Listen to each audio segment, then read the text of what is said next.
দর্শক, বিএনপির নির্বাচনের প্রার্থী তালিকায় খালেদা জিয়ার নাম ঘোষণার পর ফেনী এক আসনেও দেখা দিয়েছে উৎসবের আমেজ। খালেদা জিয়ার দীর্ঘ কারাভোগের পর নির্বাচনে অংশ নেওয়ার এই খবরে এলাকাবাসী স্বস্তি ও আনন্দ প্রকাশ করেছে। এ বিষয়ে বিস্তারিত জানাতে পরশুরাম থেকে সরাসরি যুক্ত হচ্ছেন জহিরুল ইসলাম মিলু।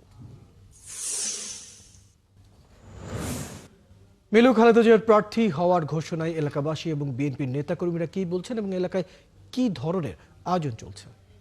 জানেন যে গতকালকে বিএনপি যে দানের শীষের প্রার্থী ঘোষণা করা হয়েছে, সেখানে বরাবরের মতো হেভিওয়েট প্রার্থী বিএনপির চেয়ারপারসন বেগম খালেদা জিয়া ফেনী এক আসনে তার প্রার্থিতা ঘোষণার পর থেকে মূলত এখানকার ফেনীর সর্বত্রই উৎসবের আমেজ বিরাজ করেছে।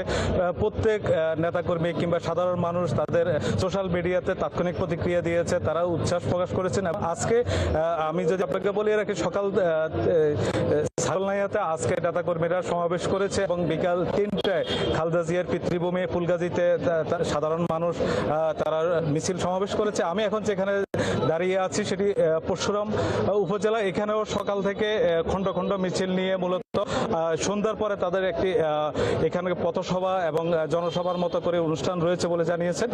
আমি এখন যেখানে দাঁড়িয়ে আছি এটি ফুলগাজী পাইলট হাই স্কুল মাঠ। এখানে পরশুরাম পাইলট হাই স্কুল মাঠ। এখানে আছেন বিএনপি কেন্দ্রীয় কমিটির সদস্য আবু তালেব। আমরা একটু তার কাছে তাদের কি কি কর্মসূচি আছে আমরা একটু জানতে চাইবো এবং পাশাপাশি জানতে চাইবো খালেদা জিয়ার মনোনয়ন দেওয়ার পর এখানকার নেতাকর্মীদের প্রতিক্রিয়া কি।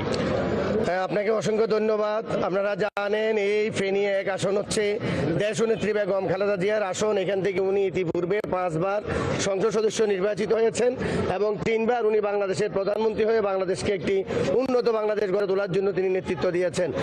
তো সেই হিসাবে আজকে আবারও মানুষের প্রাণের আকুতি যে তাদের অত্যন্ত প্রিয় নেত্রী, প্রিয় মানুষ দেশনেত্রী বেগম খালেদা জিয়াকে তারা আবারও ভোট দেওয়ার সুযোগ পেয়েছে। গতকালকে যেহেতু বাংলাদেশ জাতীয়তাবাদী দল বাংলাদেশের সবচেয়ে বৃহত্তম দল, সেই দল থেকে দেশনেত্রী বেগম খালেদা জিয়ার নাম প্রকাশের সাথে সাথে এখানের মানুষ আনন্দ উচ্ছ্বাস। ধন্যবাদ। আপনি রয়েল, আপনি শুনছিলেন যে এখানকার মানুষের যে প্রতিক্রিয়া। আপনাকে জানিয়ে রাখি যে সারাদিন থেকে বিভিন্ন উৎসবে ছিল এখানকার মানুষ। রয়েল, এ ছিল এখানকার সর্বশেষ। জহিরুল ইসলাম মিলু, খবর রাখতে থাকুন। প্রয়োজনে আবার আপনার সাথে